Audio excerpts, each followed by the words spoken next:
I just wanna go, go, go to the deep end. I just wanna. Before attending any interview ಈ ಕೆಲಸನ ನೀವು must and should ಮಾಡಲೇಬೇಕು. ಇಲ್ಲ ಅಂದರೆ ನೀವು ಫಸ್ಟ್ ರೌಂಡಲ್ಲೇ ರಿಜೆಕ್ಟ್ ಆಗಿಬಿಡ್ತೀರ. ನಿಮ್ಮ ರೆಸ್ಯೂಮ್ಸ್ ಏನಾದರೂ ಈ ರೀತಿ ಇದ್ದರೆ ಅವ್ರು ಅದನ್ನು ಓಪನ್ನೇ ಮಾಡೋದಿಲ್ಲ, ಡೈರೆಕ್ಟಾಗೇ ರಿಜೆಕ್ಟ್ ಮಾಡಿಬಿಡ್ತಾರೆ. ನಿಮ್ಮ ಇಂಟರ್ವ್ಯೂ ಬಂದು the moment you send a resume ಅಲ್ಲಿಂದಾನೇ ಶುರು ಆಗ್ತಾ ಹೋಗುತ್ತೆ. ಇವತ್ತು 90% ಆಫ್ ದ ಗ್ರ್ಯಾಜುಯೇಟ್ಸ್ಗೆ ಅಥವಾ ಫ್ರೆಷರ್ಸ್ಗೆ ಅವ್ರ ರೆಸ್ಯೂಮ್ಸ್ನ ಹೇಗೆ ಕಳಿಸ್ಬೇಕು ಅನ್ನೋದೇ ಅವ್ರಿಗೆ ಗೊತ್ತಿಲ್ಲ.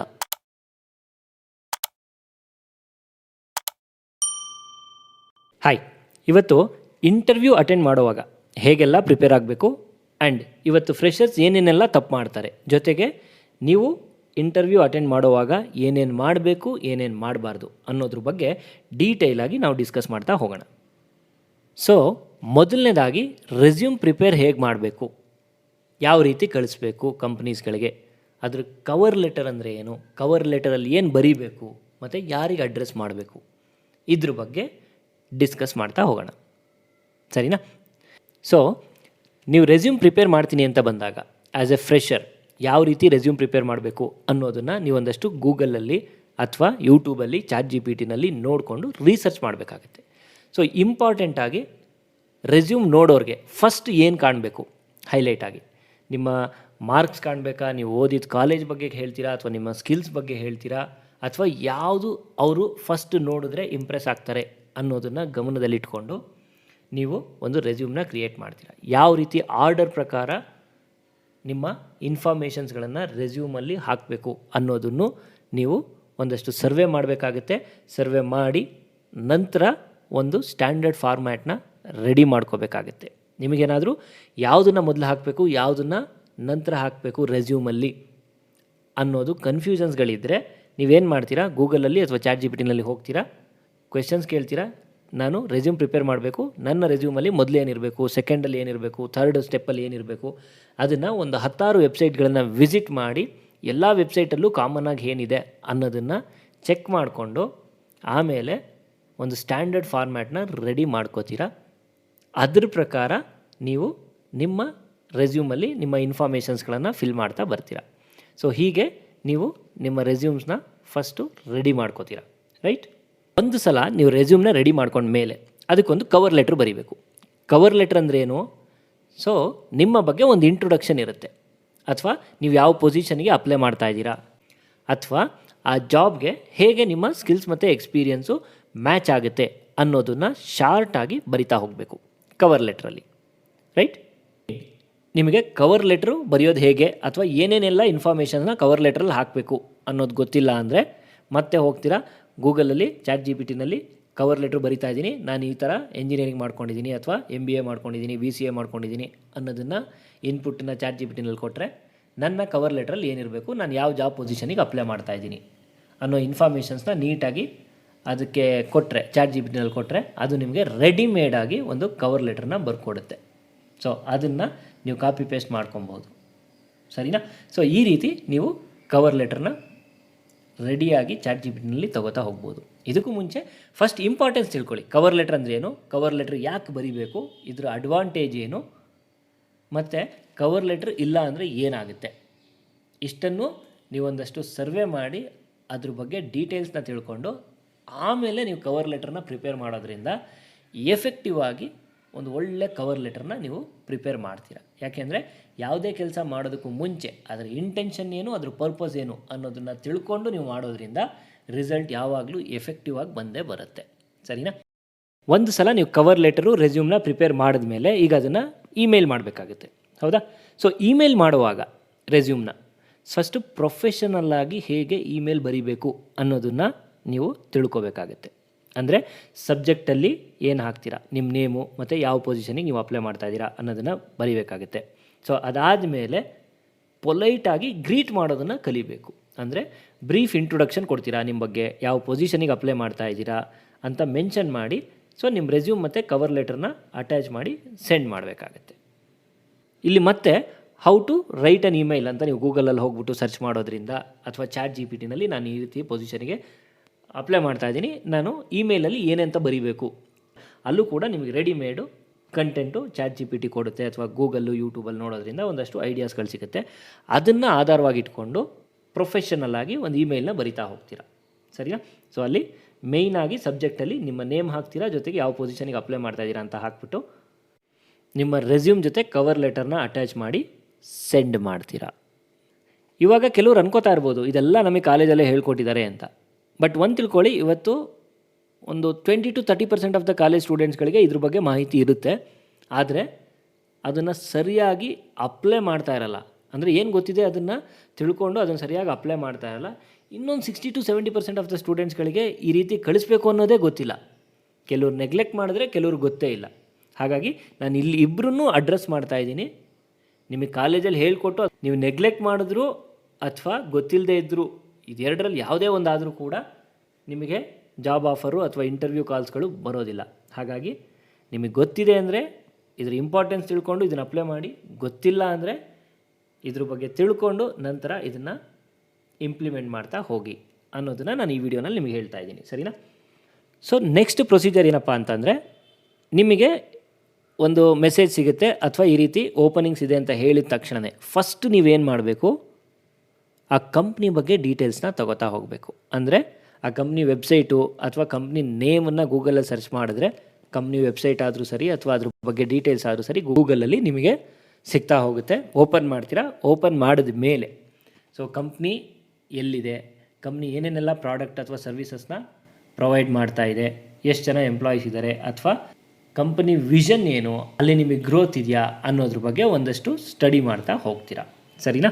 ಅದಾದಮೇಲೆ ಮುಖ್ಯವಾಗಿ ಕಂಪ್ನಿನಲ್ಲಿ ಪ್ರಾಡಕ್ಟ್ ಅಥವಾ ಸರ್ವಿಸಸ್ ಏನಿದೆ ಅನ್ನೋದನ್ನು ನೀವು ಸರಿಯಾಗಿ ಅನಲೈಸ್ ಮಾಡೋದ್ರಿಂದ ಅಥವಾ ಅಲ್ಲಿ ಇನ್ಫಾರ್ಮೇಷನ್ನ ತಗೊಳ್ಳೋದ್ರಿಂದ ಟೆಕ್ನಿಕಲ್ ಪಾರ್ಟ್ ಆಫ್ ದ ಇಂಟರ್ವ್ಯೂನಲ್ಲಿ ಏನೇನೆಲ್ಲ ಕೇಳ್ಬೋದು ಕ್ವಶನ್ಸ್ಗಳನ್ನು ಅನ್ನೋದನ್ನು ನೀವೊಂದಷ್ಟು ಗೆಸ್ ಮಾಡ್ತಾ ಹೋಗ್ಬೋದು.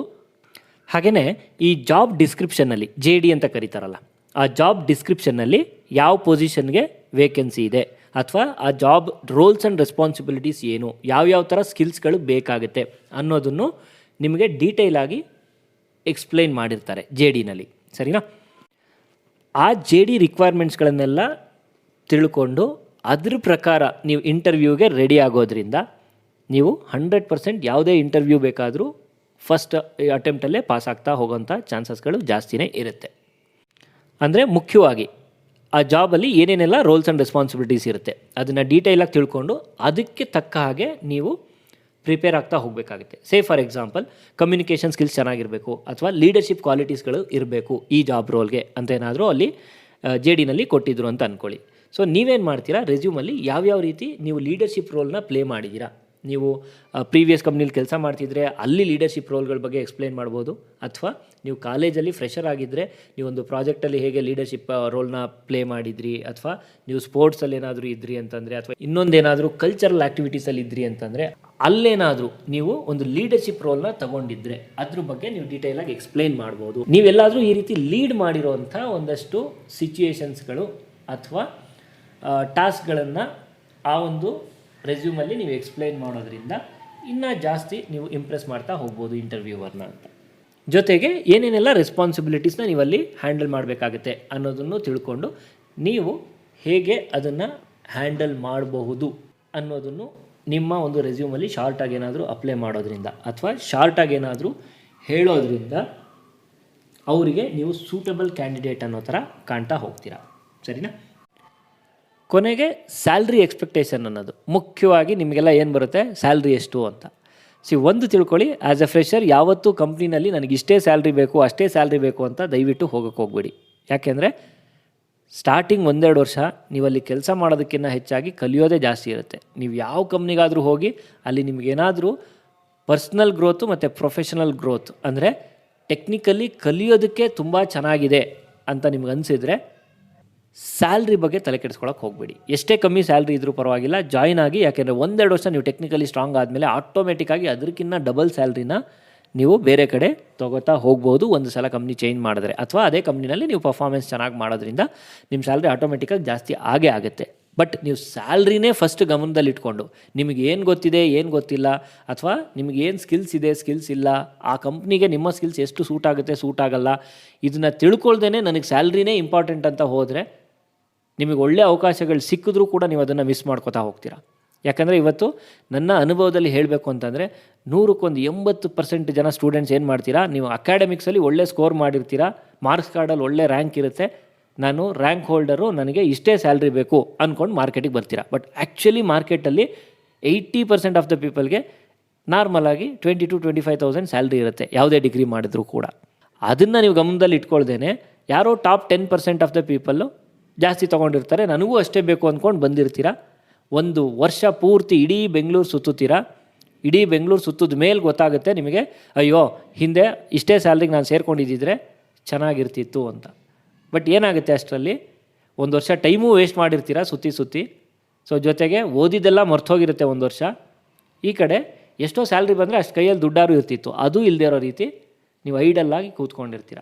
ಅಷ್ಟರಲ್ಲಿ ಏನಾಗುತ್ತೆ, ನೆಕ್ಸ್ಟ್ ಬ್ಯಾಚ್ ಸ್ಟೂಡೆಂಟ್ಸು ನಿಮ್ಮ ಜೂನಿಯರ್ಸು ಔಟ್ಪುಟ್ ಆಗಿರ್ತಾರೆ. ಮಾರ್ಕೆಟಲ್ಲಿ ಯಾವಾಗಲೂ ಫ್ರೆಶ್ ತರಕಾರಿಗೆ ಜಾಸ್ತಿ ಡಿಮ್ಯಾಂಡ್ ಇರುತ್ತಾ ಅಥವಾ ಒಂದು ವಾರ ಹಳೆಯ ತರಕಾರಿಗಳಿಗೆ ಡಿಮ್ಯಾಂಡ್ ಇರುತ್ತಾ ಅಂತಂದರೆ ಫ್ರೆಶ್ ತರಕಾರಿಗಳಿಗೆ ಯಾವಾಗಲೂ ಡಿಮ್ಯಾಂಡ್ ಜಾಸ್ತಿ, ಹೌದಾ? ಹಾಗೆ ಇಲ್ಲೂ ಅಷ್ಟೇ, ನೀವು ಒಂದು ವರ್ಷ ಓದಿದ್ದೆಲ್ಲ ಮರ್ತೋಗಿರ್ತೀರ. ಸೊ ಜೊತೆಗೆ ಒಂದು ವರ್ಷ ಐಡಲ್ಲಾಗಿ ಕೂತಿರ್ತೀರ. ಇದಕ್ಕಿನ್ನ ಆಗ್ತಾನೆ ಕಾಲೇಜ್ ಮುಗಿಸ್ಕೊಂಡು ಓದ್ಕೊಂಡು ಬಂದಿರೋರನ್ನ ಪ್ರಿಫರ್ ಮಾಡ್ತಾರೆ. ಹಾಗಾಗಿ ಸ್ಟಾರ್ಟಿಂಗು ಸ್ಯಾಲ್ರಿ ಒಂದನ್ನೇ ಗಮನದಲ್ಲಿಟ್ಕೊಂಡು ಒಳ್ಳೆ ಜಾಬ್ ಆಫರ್ಗಳನ್ನು ಮಿಸ್ ಮಾಡ್ಕೊಳ್ಳೋದಕ್ಕೆ ಹೋಗಬೇಡಿ, ಸರಿನಾ? ಒಂದು ತಿಳ್ಕೊಳ್ಳಿ, ನೀವು ಏನಾದರೂ ಪ್ರಯತ್ನ ಪಡಿ, ಆದರೆ ನೆಕ್ಸ್ಟ್ ಬ್ಯಾಚ್ ಔಟ್ಪುಟ್ ಆಗೋಕ್ಕೂ ಮುಂಚೆ ನೀವೇನಾದರೂ ಒಂದು ಒಳ್ಳೆ ಜಾಬಲ್ಲಿ ಸೆಟ್ಲ್ ಆಗಲಿಲ್ಲ ಅಂತಂದರೆ ನೀವು ಬಹಳ ಕಷ್ಟಪಡಬೇಕಾಗುತ್ತೆ. ಯಾಕೆಂದರೆ ಕಾಂಪಿಟೇಷನ್ ಆಲ್ರೆಡಿ ಡಬಲ್ ಆಗಿಬಿಟ್ಟಿರುತ್ತೆ ಅಂತ. ಆ್ಯಕ್ಚುಲಾಗಿ ಹೇಳಬೇಕು ಅಂತಂದರೆ ಇವತ್ತು more than 94% of the graduates ಅವರಿಗೆ ಹೊರಗಡೆ ಜಾಬ್ ತೊಗೊಳ್ಳೋದಕ್ಕೆ ಬೇಕಾಗಿರುವಂಥ ಸ್ಕಿಲ್ಸ್ಗಳು ಇಲ್ಲ ಅನ್ನುವಂಥದ್ದು ಒಂದು ಸರ್ವೆ ಹೇಳುತ್ತೆ. ನೀವು ಬೇಕಾದರೆ ಗೂಗಲಲ್ಲಿ ಹೋಗಿ how many graduates in India are skilled enough to get a job ಅಂತ ಟೈಪ್ ಮಾಡಿದ್ರೆ ನಿಮಗೆ ಗೊತ್ತಾಗುತ್ತೆ. ತುಂಬ ಸರ್ವೆಗಳು ಹೇಳುತ್ತೆ 90-94% ಗ್ರ್ಯಾಜುಯೇಟ್ಸ್ಗಳಿಗೆ ಯಾವುದು ಸ್ಕಿಲ್ಸೇ ಇರೋದಿಲ್ಲ ಜಾಬಿಗೆ ಬೇಕಾಗಿರುವಂಥದ್ದು ಅನ್ನೋದು, ಎಕ್ಸ್ಪೆಷಲಿ ನಮ್ಮ ದೇಶದಲ್ಲಿ ಓದ್ತಿರೋಂಥ ಸ್ಟೂಡೆಂಟ್ಸ್ಗಳಿಗೆ ಅನ್ನೋದು ನಿಮಗೆ ಗೊತ್ತಾಗುತ್ತೆ. ನೀವೇನು ಮಾಡ್ತೀರಾ, ಇದೆಲ್ಲದನ್ನು ತಿಳ್ಕೊಳ್ದೇನೆ ಡೈರೆಕ್ಟಾಗಿ ಮಾರ್ಕೆಟಲ್ಲಿ ಯಾರೋ ಒಂದು ರಾಂಗ್ ಇನ್ಫಾರ್ಮೇಷನ್ನ ಆಧಾರವಾಗಿ ಇಟ್ಕೊಂಡು ನೀವು ರಾಂಗ್ ಎಕ್ಸ್ಪೆಕ್ಟೇಷನ್ ಇಟ್ಕೊಂಡು ಮಾರ್ಕೆಟಿಗೆ ಬಂದು ಆ ರಾಂಗ್ ಎಕ್ಸ್ಪೆಕ್ಟೇಷನ್ ಸರಿನಾ ತಪ್ಪಾ ಅನ್ನೋದು ಎವ್ಯಾಲ್ಯೂಯೇಟ್ ಕೂಡ ಮಾಡಿದೆ. ಅದ್ರ ಮೇಲೆ ಡಿಪೆಂಡ್ ಆಗಿ ಇವತ್ತು ಎಷ್ಟೋ ಜನ ಕೆರಿಯರ್ನ ಬಿಲ್ಡ್ ಮಾಡ್ಕೊಳ್ಳೋದ್ರಲ್ಲಿ ಫೇಲ್ ಆಗ್ತಾ ಇದ್ದಾರೆ. ನೀವು ಕೂಡ ಹಾಗಾಗಬಾರ್ದು ಅಂತ ಈ ವಿಡಿಯೋನಲ್ಲಿ ನಾನು ಡೀಟೇಲ್ ಆಗಿ ಎಕ್ಸ್ಪ್ಲೈನ್ ಮಾಡ್ತಾ ಇದ್ದೀನಿ, ಸರಿನಾ? ಸೊ ನಾನು ಈ ವಿಡಿಯೋನ ಯಾಕೆ ಮಾಡ್ತಾ ಇದ್ದೀನಿ ಅಂತಂದರೆ, ಇವತ್ತು ಸಾವಿರಾರು ಜನ ಇಂಟರ್ವ್ಯೂ ಮಾಡಿದ್ದೀನಿ. ಇಲ್ಲಿ ಒಂದು ಅರ್ಥ ಆಗಿದ್ದೇನಪ್ಪ ಅಂತಂದರೆ, ಇವತ್ತಿನ ಕಾಲದ ಹುಡುಗರು ಏನೋ ಅವ್ರ ಫ್ರೆಂಡ್ಸಿಗೋ ಅಥವಾ ಫ್ಯಾಮಿಲಿಗೋ ಒಂದು ಮೆಸೇಜ್ ಫಾರ್ವರ್ಡ್ ಮಾಡುವಂತಂದರೆ ಮಾಡ್ತಾರಲ್ಲ, ಆ ರೀತಿ ರೆಸ್ಯೂಮ್ನ ಫಾರ್ವರ್ಡ್ ಮಾಡ್ಕೊಂಡು ಬರ್ತಿದ್ದಾರೆ. ಆ್ಯಂಡ್ ಅವ್ರಿಗೆ ಯಾವ ರೀತಿ ಮಾತಾಡಬೇಕು ಅನ್ನೋದು ಗೊತ್ತಿಲ್ಲ. HR ಹತ್ರ ಅಥವಾ ಕಂಪ್ನಿ ಓನರ್ ಹತ್ರ ಜಾಬ್ ವೇಕೆನ್ಸಿ ಇದೆಯಾ ಅಂತ ಕೇಳೋದಕ್ಕೆ ಕಾಲ್ ಮಾಡ್ತಾರಲ್ಲ, ಅಲ್ಲಿ ಯಾವ ರೀತಿ ಕಾಲ್ ಮಾಡಿ ಮಾತಾಡಬೇಕು ಅನ್ನೋದು ಕೂಡ ಇವತ್ತು 90% ಜನ ಸ್ಟೂಡೆಂಟ್ಸ್ಗಳಿಗೆ ಗೊತ್ತಾಗ್ತಾ ಇಲ್ಲ. ಅಂದರೆ ಇವತ್ತು ಇಂಟರ್ವ್ಯೂವರು ನೀವೊಂದು 30 ಸೆಕೆಂಡ್ಸ್ ಅವ್ರ ಹತ್ರ ಮಾತಾಡೋದ್ರಿಂದ ನೀವು ಯಾರು ನೀವೇನು ಅನ್ನೋದನ್ನ ಅಲ್ಲೇ ಐಡೆಂಟಿಫೈ ಮಾಡಿಬಿಡ್ತಾರೆ. ಅಂದರೆ ನೀವು ಇಂಟರ್ವ್ಯೂನಲ್ಲಿ ನಿಮ್ಮನ್ನು ನೆಕ್ಸ್ಟ್ ರೌಂಡಿಗೆ ತೊಗೋಬೇಕಾ ಬೇಡವಾ ಅನ್ನೋದನ್ನು ಅಲ್ಲೇ ಜಡ್ಜ್ ಮಾಡಿಬಿಡ್ತಾರೆ. ಬಟ್ ಇವತ್ತಿನ ಕಾಲದ ಹುಡುಗರ ಆ್ಯಟಿಟ್ಯೂಡ್ ಏನಪ್ಪ ಅಂತಂದರೆ, ಇವತ್ತು ಅವ್ರ ಕೆಲಸ ಹುಡ್ಕೊಂಡು ಹೋಗ್ತಾ ಇಲ್ಲ, ಯಾರೋ ತುಂಬ ಅವ್ರ ಹಿಂದೆ ಕಾಯ್ಕೊಂಡು ಕೂತಿದ್ದಾರೆ, ಅಪ್ಪ ನನ್ನ ಕಂಪ್ನಿಗೆ ಬಂದುಬಿಟ್ರೆ ಸಾಕಪ್ಪ ನೀನು ಅಂತ ಕಾಯ್ತಾ ಇದ್ದಾರೆ ಅನ್ನೋವಂಥ ಒಂದು ಆ್ಯಟಿಟ್ಯೂಡ್ ತೋರಿಸ್ಕೊಂಡು ಕೆಲಸ ಕೇಳೋದಕ್ಕೆ ಹೋಗ್ತಾ ಇದ್ದೀರಾ. ಫಸ್ಟ್ ಆಫ್ ಆಲ್ ಈ ಆ್ಯಟಿಟ್ಯೂಡಲ್ಲಿ ಬದಲಾವಣೆ ತರಲೇಬೇಕು. ಇಲ್ಲ ಅಂತಂದರೆ ನಿಮಗೆ ಇಂಟರ್ವ್ಯೂ ಕಾಲ್ ಬರೋದೇ ಇಲ್ಲ. ತುಂಬ ರೆಸ್ಯೂಮ್ಸ್ ಫಾರ್ವರ್ಡ್ ಮಾಡಿರ್ತೀರಾ, ಕೇಳಿರ್ತೀರಾ, ಸರ್ ನನಗೆ ಇಂಟರ್ವ್ಯೂ ಕಾಲೇ ಬರ್ತಾ ಇಲ್ಲ ಅಂತ ಕಂಪ್ಲೇಂಟ್ ಮಾಡ್ಕೊಂಡು ಕೂತ್ಕೋತೀರಾ. ಕಾರಣಗಳು ನಿಮಗೆ ಗೊತ್ತೇ ಇರೋದಿಲ್ಲ. ಸೊ ಈ ವಿಡಿಯೋ ನೋಡೋದ್ರಿಂದ ಅಟ್ಲೀಸ್ಟ್ ನಿಮಗೆ ಇಂಟರ್ವ್ಯೂ ಕಾಲ್ ಸರಿಯಾಗಿ ಬರ್ತಾ ಇಲ್ಲ ಅಂತಂದರೆ ಯಾಕೆ ಬರ್ತಾ ಇಲ್ಲ ಅನ್ನೋಂಥ ಒಂದು ಐಡಿಯಾ ಅಂತೂ ಸಿಕ್ಕಿರುತ್ತೆ. ಸೊ ಐಡಿಯಾ ಸಿಕ್ಕಿದ ಮೇಲೆ ಹೇಗೆಲ್ಲ ಪ್ರಿಪೇರ್ ಆಗಬೇಕು ಅದನ್ನು ಡೀಟೇಲಾಗಿ ನಾನು ಈ ವಿಡಿಯೋನಲ್ಲಿ ಎಕ್ಸ್ಪ್ಲೈನ್ ಮಾಡಿದ್ದೀನಿ. ChatGPT, ಯೂಟ್ಯೂಬ್ ಮತ್ತು ಗೂಗಲಲ್ಲಿ ನಿಮಗೇನು ಗೊತ್ತಿಲ್ಲ ಅದನ್ನೆಲ್ಲ ಕೇಳೋದ್ರಿಂದ ಒಂದು ಅರ್ಧ ಗಂಟೆ 1 ಗಂಟೆ ಟೈಮ್ ಸ್ಪೆಂಡ್ ಮಾಡೋದ್ರಿಂದ ನೀವು ಎಫೆಕ್ಟಿವ್ ಆಗಿ ರೆಸ್ಯೂಮ್ನ ಪ್ರಿಪೇರ್ ಮಾಡೋದ್ರಿಂದ ಹಿಡಿದು ಕವರಿಂಗ್ ಲೆಟರ್ನ ಬರೆಯೋದ್ರಿಂದ ಹಿಡಿದು ಇಂಟರ್ವ್ಯೂಗೆ ಹೋಗೋಕ್ಕೆ ಏನೇನೆಲ್ಲ ಪ್ರಿಪ್ರೇಷನ್ ಮಾಡ್ಕೋಬೇಕು ಅದನ್ನೆಲ್ಲ ತುಂಬ ಚೆನ್ನಾಗಿ ಮಾಡ್ಕೊಳ್ಳೋದನ್ನು ಕಲಿತಾ ಹೋಗ್ತೀರ. ಆದರೆ ಇಲ್ಲಿ ಸಮಯ ಕೊಡಬೇಕಷ್ಟೇ. ಕಲಿಯೋದಕ್ಕೆ ಸಮಯ ಕೊಟ್ಟರೆ ನೀವು ಏನು ಬೇಕಾದರೂ ಕಲಿತೀರ, ಹೌದಾ? ರೈಟ್. ಸೊ ಮುಂದಿನ ವಿಡಿಯೋಗಳಲ್ಲಿ ನೀವು ಯಾವ್ಯಾವ ಸ್ಕಿಲ್ಸ್ಗಳನ್ನು ಕಲಿಬೇಕು, ಯಾವ್ಯಾವ ಸ್ಕಿಲ್ಸ್ಗಳನ್ನು ಕಲಿತ್ರೆ ಯಾವ್ಯಾವ ರೀತಿ ಜಾಬ್ಗಳು ಸಿಗುತ್ತೆ ಅನ್ನೋದನ್ನು ಡೀಟೇಲಾಗಿ ನಮ್ಮ ನೆಕ್ಸ್ಟ್ ವೀಡಿಯೋಸ್ಗಳಲ್ಲಿ ನಾನು ಎಕ್ಸ್ಪ್ಲೈನ್ ಮಾಡ್ತಾ ಹೋಗ್ತೀನಿ. ಹಾಗಾಗಿ ಮಿಸ್ ಮಾಡದೆ ನಮ್ಮ ಚಾನಲನ್ನು ಸಬ್ಸ್ಕ್ರೈಬ್ ಮಾಡೋದನ್ನು ಮರಿಬೇಡಿ. Thank you.